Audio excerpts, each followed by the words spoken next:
champions, 3SC, Sharks, Prime, Kogi United, First Bank, FC BD, and Rising Star. And there's one being organized by Multi Sports. That's a preseason that's going to be held at the Adama Simba Stadium in Ibadan. Okay. That's going to be held from February 3rd to February 7th. Okay. Before the event, Waribo, Dolphins, Bayelsa, 3SC, Rangers, First Bank. Wow. It's going to be a loaded one. Big teams there. Big teams. So I think for this club, they should take advantage of these opportunities.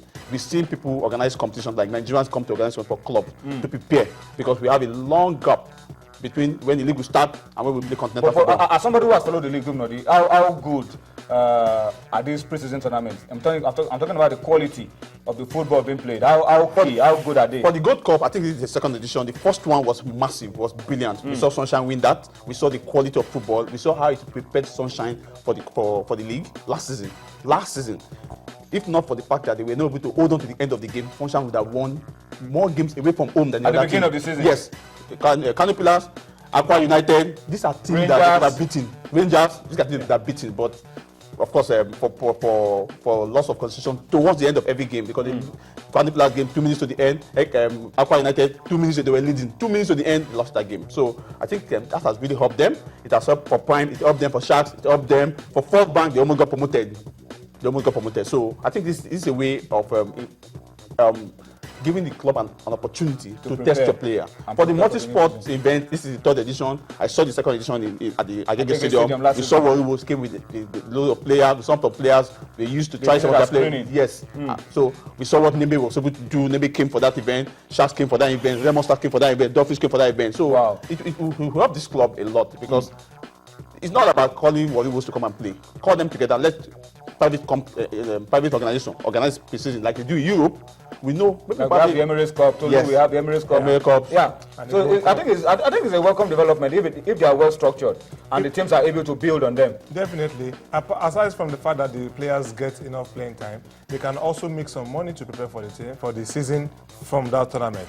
How much money? Well, we can't really say about that. Then they can also give the opportunity for players who are there on trials or players that are planning to sign to impress the coach in a somewhat competitive game, although it is a friendly ball. Let us put them in action, and if those players do impress, the coaches can sign them up from there. So I think the teams need to take advantage of these friendly games that they have different sponsors organizing for them, and then particularly those ones who are playing the continent, take it as a serious match fitness game for them, so as to prepare for the continental first round games that they have to play. Okay, Dumadi, today we are focusing on two teams. Yes, one from the south, one from the northeast. Sharks of Port Harcourt and Academy. So Sharks of Port Harcourt, they've not started. Is Gbenga Gobote still in charge? He's still in charge. No, Baba is still in charge. They call him the coach on the rescue mission. They call him the turnaround coach. Turnaround coach. Yes, okay. that's what they call him. Okay. 23 players. They will retain 20 players because they said they don't want to do a situation where they will sign in maybe 12 players.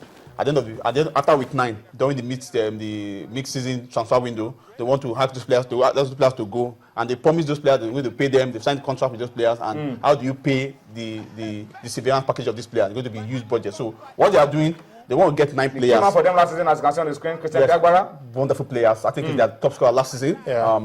Scored about 16 goals. Yeah, of course. He got 4 goals in one game. In one of the games they played, that was the game against Heartland. That was the brilliant performance. One of the performances he had. Christian Piagbara, Chanigu. Well, they're going to be able to keep him. Well, I don't know whether they're going to keep him. I don't know. Are moving out. I don't know because it's a hot cake. It's a hot cake as far as Nigerian football is concerned for this. So what they are going to do? How many players are they dropping? They are dropping 12. They're going to retain 23, but they're going to sign 3 to make it 26. But that 26 is going to proceed the entire season. Maybe by the time they get to week 9, there's a need to fill up all of this space. Pending when some players are going to be moving or they have better contract outside Nigeria. That's when they will fill up that space. But they don't want to do what we call 15, sign 15, retain 20, become 38. But at the mid-season, you ask 18 to go. How do you pay them? If you have promised them some kind of, maybe you sign contract with them, how do you pay them prepayment package? It's a huge budget on that. So they're trying to minimize that the effect of shipping players in, out, or uploading players at a huge cost. What are you expecting from Dolphins, from Sharks next season, Tolu? Well, Dolphins have a really Sharks rather have something to watch out for. If they can hold on to Christian Piagbara, who had such an amazing season last year. I think they can also do a lot better. They are not a team who usually change too much of their playing staff. You know, some names are regular. Names like Odenga remains. That guy has been playing for us forever. 12 years. And of course, 12 years. Wow, Going to 13. 12. That's why it's going to be his 13th season. So I really expect them to do better. Last season, they played so well until the 18th match day, and then they lost top spot. And after that time, it was a landslide that they never recovered from. Benga Gombote is familiar with leading teams to the top of the table and helping them compete consistently. I expect him to take up the challenge on himself and say, well, we have to do something better next year with Sharks FC. And sincerely, he has been able to turn around the tides for them since he took over from Austin Iguavon. He has been able to maintain Sharks at a good level. But then, I think continental tickets has to be the target for him next season. Okay, Dumnadi, let's go to the second team. We're going to the northeast now. Northeast, yes. That's Academy that's a Warriors. troubled area. It's not a troubled area. It's a wonderful area. But you know that the Wonderful team area. played their game in Kanu, but they camp in Maiduguri. Yeah. They are now in Maiduguri. That's where they Are they train. going to play Maiduguri next season? I don't know. That depends on the LFA and the NFF to decide when Where Academy they will will play, still play. depending on the situation in Maiduguri. But what they are camped in Maiduguri. So that's where the players will. Are they getting ready for the new season? Are they losing some of their players? Idris Aloma. For Idris Aloma, it's not been confirmed. 4 players have left the club. That's the 2 central defender last season. That's the Cameroonian Joel Jordang and Ruben Ogbunaya have left for Kano Pillars. We have their goalkeeper. That's the Super Eagles invitee that was invited in one of the. Obiozo has moved to Atlant. Kabiru Adewale has moved to Wikito. That's 4 players who have left the club. But they are looking at getting players from within the northern zone. Between the northern zone, the coach is still intact. That's Salisu Yusuf, still intact. They're still going to retain 23 players, so it means that they also have 1 or 2, 3 players to add up to make it 26 because they don't want a bloated squad. So they can prosecute. Last season they used close to 24 players to prosecute an entire season.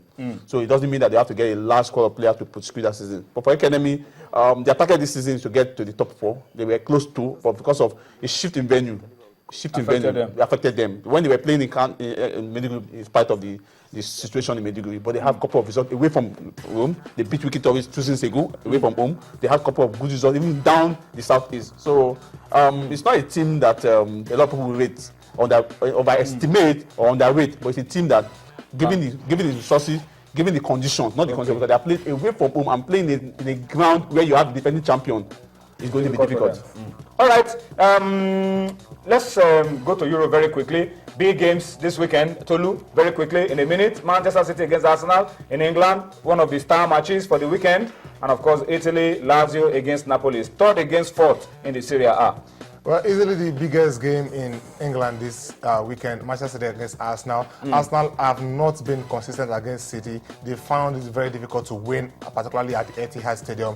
But I do not see how City will be looking at life after Yaya Toure, which begins in this weekend. So I hope to see what happens there. Napoli against Lazio, a really big game, but Lazio will take solace from the 2-2 draw they got against Roma at the Stadio Olimpico just in the last match day, and they can take that confidence to this game against Napoli. All right, that's how we have to wrap it up on Sports Tonight this Friday. Those are the big games we will see this weekend in Europe. And Joy Forever 74 says, congrats to Wilfred Ndidi. That is what you get when you use your right age to play. Well, we hope and pray for Ndidi to do well and continue to progress in his career. We have to wrap it up on that note and say a very big thank you to you for watching. We'll see you again next week. Bye-bye now.